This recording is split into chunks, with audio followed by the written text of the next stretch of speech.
وقل رب زدني علما. Walaqad ba'athna, dan niscaya telah mengutuskannya Allah. Lam itu huruf apa? Taukid. Qad juga huruf taukid. Jadi berapa huruf taukidnya dalam ayat ini? Dalam kalimat ini? 2. Ini namanya uslub ingkari. Uslub apa? Ingkari.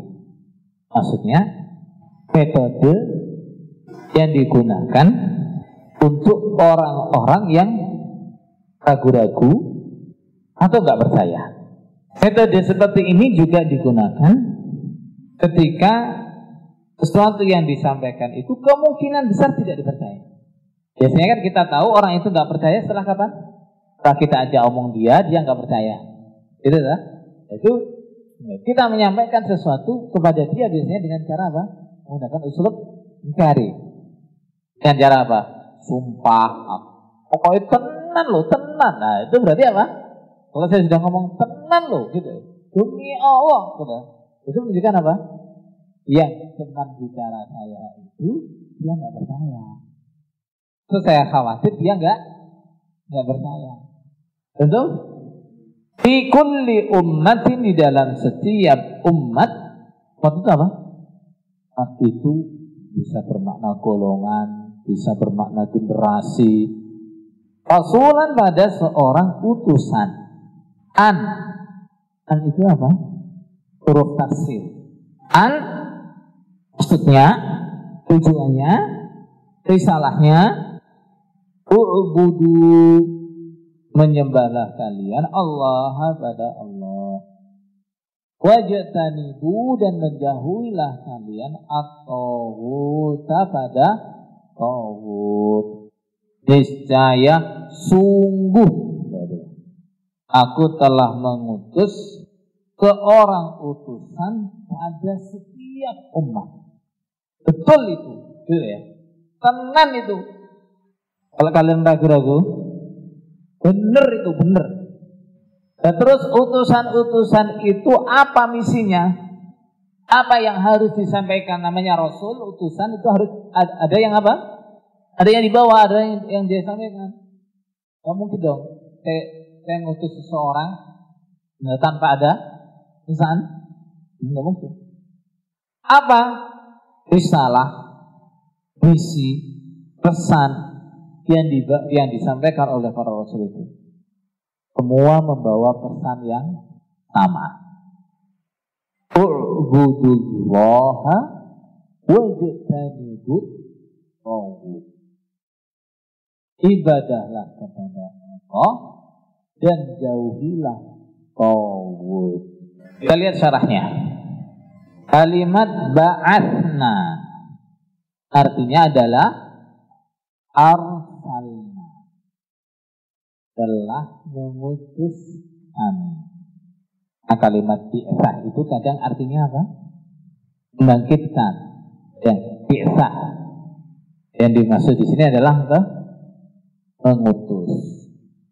Kullu ummat artinya adalah kullu ta'ifatin, setiap golongan, wa qarnin, dan generasi, wajilin sama, dan generasi minan nasi, dari manusia. Artinya kullu umat itu adalah setiap golongan, setiap daerah, setiap negeri, setiap negara, setiap generasi, setiap suku, semua. Rasulan, siapa Rasul itu? Ar-Rasul adalah man, orang, uhiya, yang diberikan wahyu ilahi kepadanya bisyar'in, dengan syariat. Rasul adalah orang yang mendapatkan wahyu tentang syariat. Wa umira bitablighihi, dan diperintahkan untuk menyampaikannya. Itu namanya Rasul.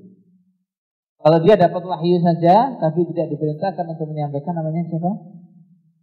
Nabi.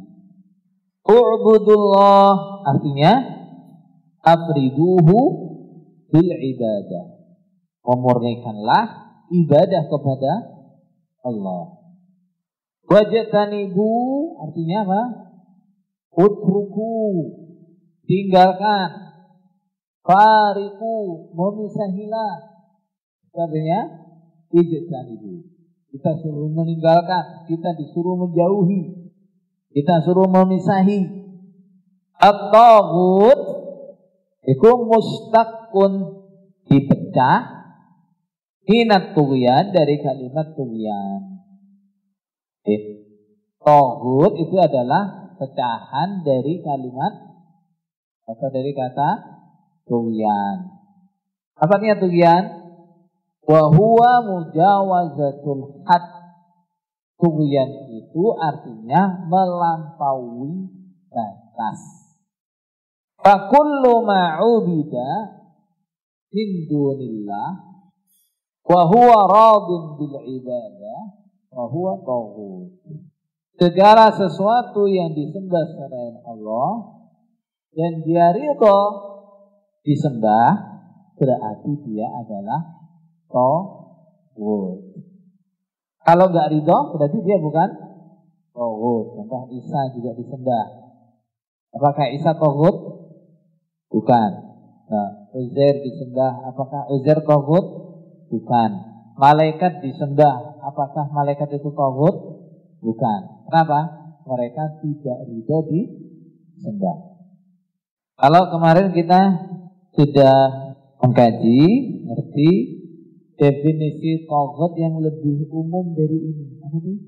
Atajawaza bihil abdu haddahu. Segala sesuatu dari perilaku hamba yang melampaui batasnya sebagai hamba. Ya ini hamba, tapi perilakunya melampaui batasnya dia sebagai hamba. Kalau lewat batasnya sebagai hamba itu berarti naik kemana dia? Ke martabatnya siapa? Kepada martabatnya Tuhan. Apa saja? Min ma'bud, orang yang disembah, au matbu' atau orang yang diikuti, au muta'in atau orang yang ditaati. Jadi, orang disembah selain Allah namanya taghut. Orang diikuti sampai melampaui batas juga taghut. Orang ditaati sampai melampaui batas juga taghut. Tentu ru'usut tawaghit khamsah, apa tuh? Man ubida wa huwa radin. Yang pertama adalah orang yang disembah dan ridha dia disembah. Terus iblis. Kemudian man da'an nasa ila li ibadati nafsi. Orang yang mengajak orang lain untuk menyembah kepada dia walaupun enggak ada yang mau. Dia enggak ngajak, dia disembah, dia senang. Taghut. Dia ngajak supaya orang lain nyembah dia, orang lain enggak ada yang mau nyembah dia. Taghut. Apalagi seseorang yang mengaku mengetahui sesuatu yang gaib seperti peramal-peramal, itu namanya taghut. Yang kelima, waman hakama bi ghairi ma anzalallah. Orang yang menghukumi dengan meninggalkan hukum syariat. Al-ma'na al-ijmali lil ayah, makna global untuk ayat ini.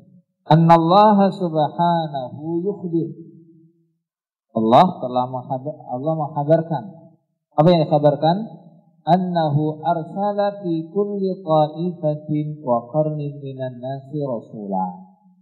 Allah telah mengutus seorang utusan kemana? Setiap golongan, setiap generasi ya. Jadi tidak ada satu pun generasi manusia yang tidak kedatangan utusan. Tidak satu pun kelompok manusia yang tidak diberi utusan. Yad'uuhum ila ibadatillahi wahdah wa tarki ibadati ma siwa. Utusan-utusan itu semua mengajak ibadah kepada Allah, memberikan ibadah kepada Allah dan meninggalkan ibadah kepada selain Allah. Falam yazal yursilur rusula ilan nasi bidzalika. Allah tidak henti-hentinya dan mengutus utusan kepada manusia dengan risalah seperti itu. Apa risalahnya? Memurnikan ibadah pada Allah dan meninggalkan ibadah kepada selain Allah.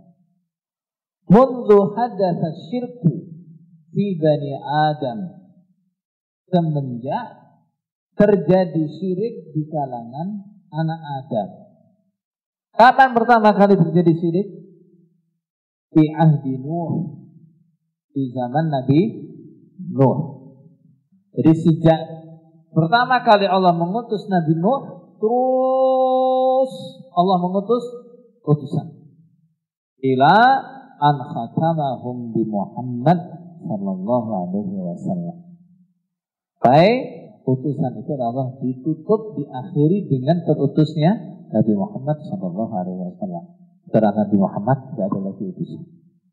Berarti orang seperti kita sekarang nggak punya utusan dong. Gimana?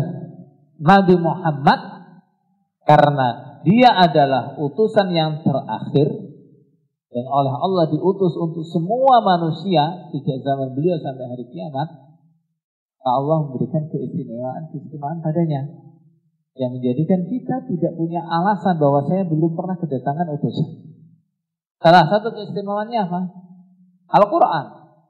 Mukjizat utama beliau oleh Allah dijadikan mukjizat yang kekal.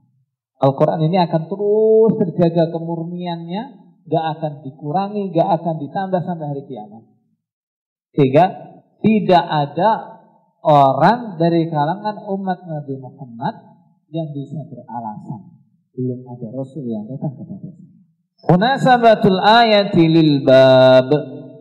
Hubungan ayat ini dengan bab, apa hubungannya?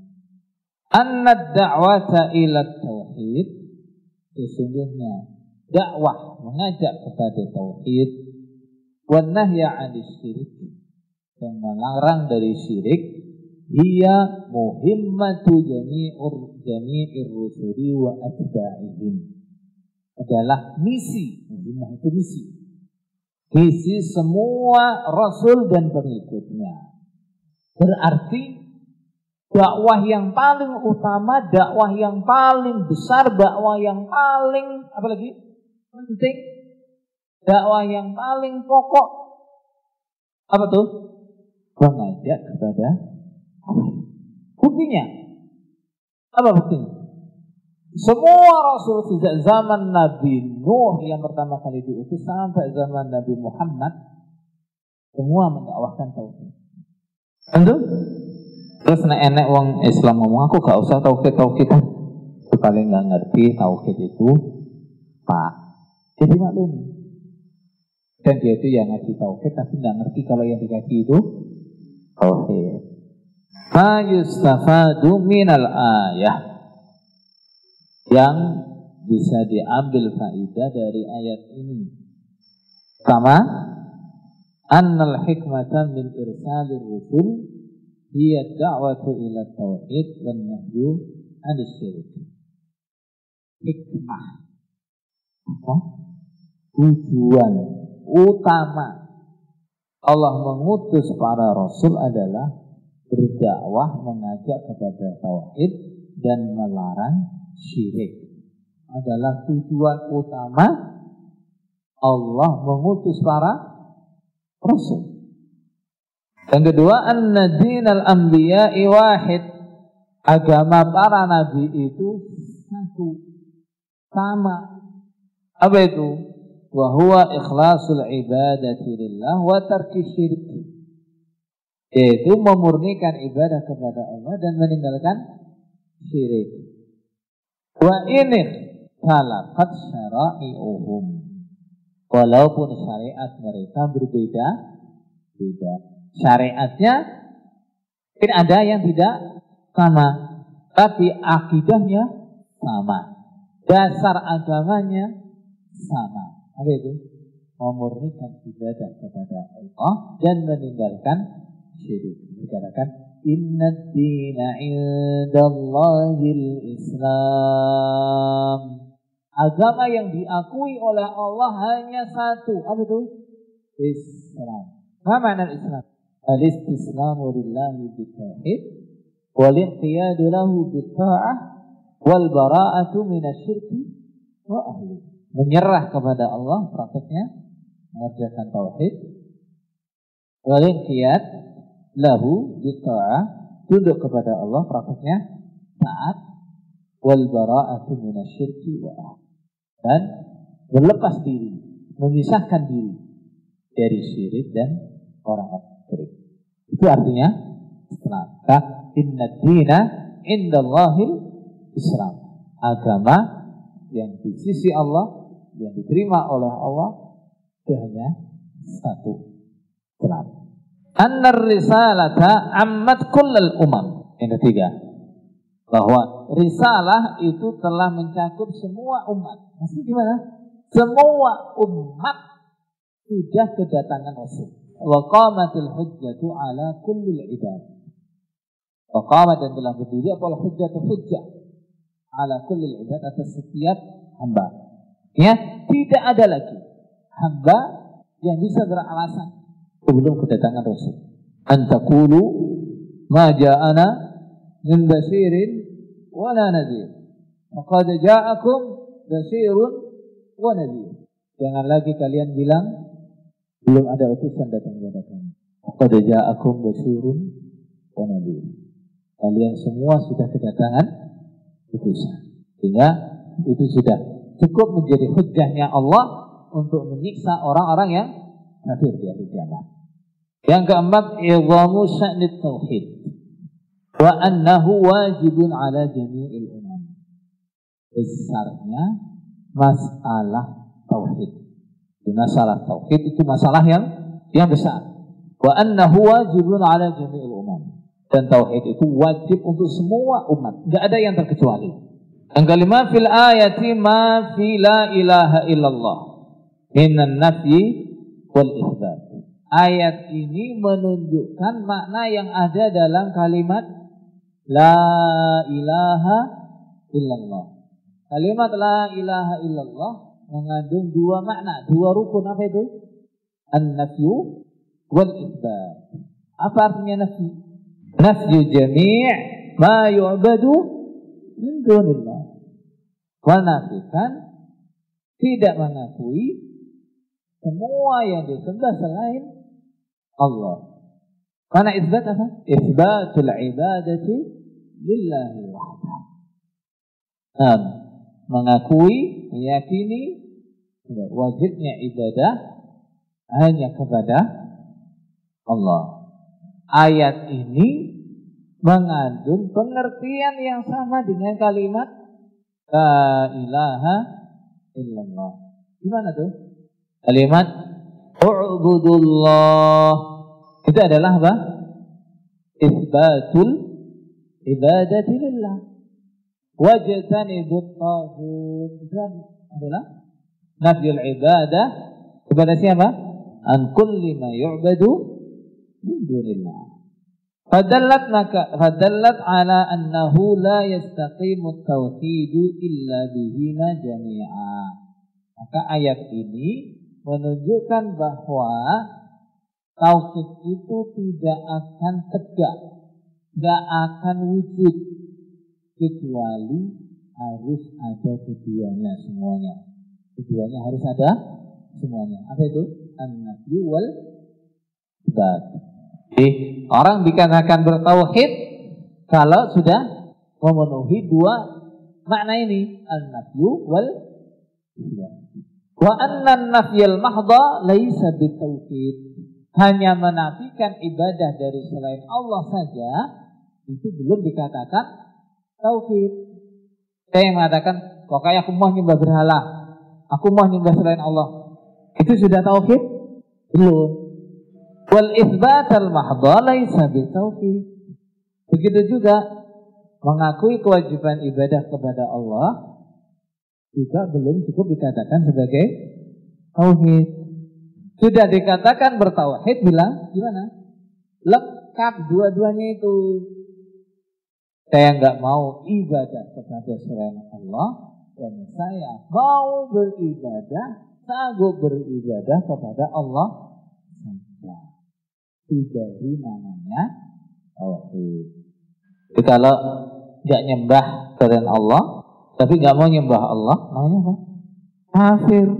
Nyembah pada Allah, juga nyembah selain Allah, namanya apa? Musyrik. Nah, yang tauhid yang mana? Yang menyembah Allah saja dan tidak menyembah kepada selain Allah. Baru namanya muwahhid, baru namanya ahlul tauhid.